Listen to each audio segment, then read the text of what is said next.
ခန္ဓာနာမင်္ဂလိတရားဟာခမုံပစ်သူနဲ့သူတွေ့တဲ့အဝိဇ္ဇလွဲဖို့စိုင်တဆိုင်ကိုရောက်လာခဲ့တယ်။တကယ်တော့သူမရဲ့ခမုံဟာဘီလီယံနာတယောက်ဖြစ်ပြီးသူမရဲ့စိတ်ရင်းကိုစမ်းသပ်ဖို့အတွက်သူဒီဝါလီခံထားရပါတယ်လို့လင်ညာပြောဆိုထားပါလား။သူမကဝိဇ္ဇုံလဲပြီးခမုံပစ်သူကိုထုတ်ပြနေတော့မှပဲလုပ်ငန်းခွင်ကရန်သူတော်မင်္ဂလိတရားနဲ့လိုပါလျော။အကောက်ချန်တဲ့အဲ့ဒီမင်္ဂလိကသူမကိုဒီဆိုင်ကအဝိဇ္ဇာတွေဝဲလိုက်မှမဟုတ်ဘူးဆိုပြီးကဲ့ရဲလောင်ပြောင်တော့တာပေါ့။သူမကတော့ဂယုမဆိုင်ပဲတခြားဝိဇ္ဇုံတွေကိုဆက်ဆံကြည့်နေခဲ့တယ်။အဝိလဲကန်းထဲမှာဝိဇ္ဇုံရည်စင်းနှုန်းကိုခိုးကြည့်လိုက်တဲ့အခါဒေါ်လာကသိန်းစစ်တောင်ဖြစ်နေတာကိုတွေ့လိုက်ရတယ်။ဒါပေမဲ့ခမုံပစ်သူအဆက်ရမှာဆိုတာကြောင့်ဒီဝိဇ္ဇုံကိုသူမရဲ့ကိုယ်ပိုင်ငွေနဲ့ပဲဝယ်ဖို့ဆုံးဖြတ်လိုက်ပါတယ်။သူမဝိဇ္ဇုံနဲ့ထွက်လာတဲ့အခါခမုံပစ်သူကသူမရဲ့အလှမှာမိန်မောသွားပြီးသူမဆန်းခဲ့တဲ့ဝိဇ္ဇုံတွေအားလုံးကိုပါစင်ထုတ်ပေးဖို့အယောင်စာရည်ကိုချက်ချင်းခိုင်းလိုက်တယ်။ငွေရှင်းကနီးမှာသူမကကိုယ်ပိုင်ရှင်းမယ်ပြောပေမဲ့ခမုံပစ်သူကသူ့ကပ်နဲ့ဆိုရှော့ဆေးရတယ်လို့ပြောပြီးတားခဲ့ပါတယ်။အဲ့ဒီအချိန်မှာအယောင်စာရည်ကစုစုပေါင်းဒေါ်လာ3သန်းကျတင်ကြောင်းပြောလာတဲ့အခါသူမကမဝယ်တော့ဘူးလို့ချက်ချင်းညင်းပါတော့တယ်။အကောက်ချန်တဲ့မိန်းကလေးကလည်းမဝယ်နိုင်ရင်အခုချက်ချင်းချွတ်ပေးလိုက်ဆိုပြီးဝင်လောင်တာပေါ့။ဒါပေမဲ့အမျိုးသားကသူဟာဒီဆိုင်ရဲ့ရှယ်ယာရှင်ဖြစ်တာကြောင့်သူ့ကပ်မှာကူပွန်တွေရှိတယ်လို့အယောင်စာရည်ကိုအချက်ပေးလိုက်တယ်။အယောင်စာရည်ကလည်းချက်ချင်းသဘောပေါက်သွားပြီး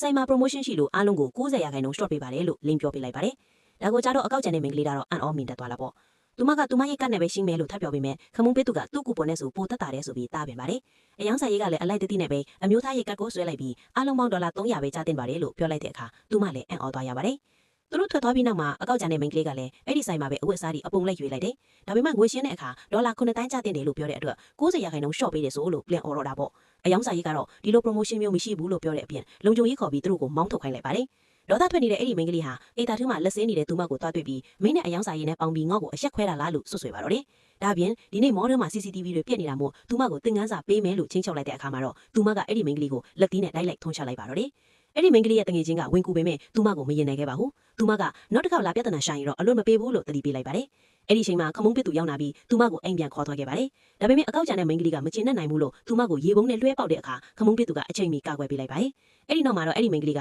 ဒီမိန်းမမှာနှစ်အတော်များတိတ်ခတ်တခုချစ်နေရတဲ့သူရှိတယ်။သူ့ရဲ့ပုံချမ်းစာအုပ်ထဲမှာတော့အဲ့ဒီလူရဲ့ပုံတွေကိုဆွဲထားတယ်လို့ကုန်းချောစကားပြောလိုက်ပါသေးတယ်။ဒါပေမဲ့ခမုံပစ်သူကတော့ဂယုမဆိုင်ပါဘူး။ဘာဖြစ်လို့လဲဆိုတော့သူဟာသူမရဲ့ပုံချမ်းစာအုပ်ကိုတွေ့ပြီးသားဖြစ်နေလို့ပါ။အဲ့ဒီစာအုပ်ထဲမှာသူမဆွဲထားတဲ့သူကတော့တခြားသူမဟုတ်ဘဲသူကိုယ်တိုင်ပဲဖြစ်နေလို့ပါပဲ။